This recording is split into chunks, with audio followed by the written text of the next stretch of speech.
Hey guys, in this video, I'm going to show you how to use Taco Bell gift card on Doordash.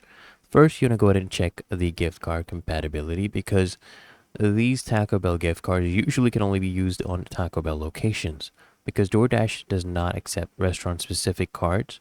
So as of making this video, that is not a possibility, but they are alternative options. Of course, you can use your DoorDash gift card to use on their app. But what you can do is you can get their Taco Bell app and order directly from their app. Okay?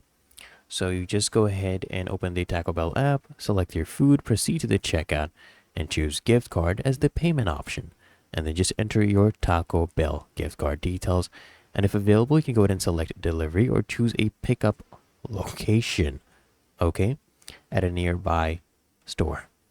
And then what you can do, guys, is also try ordering from their official website.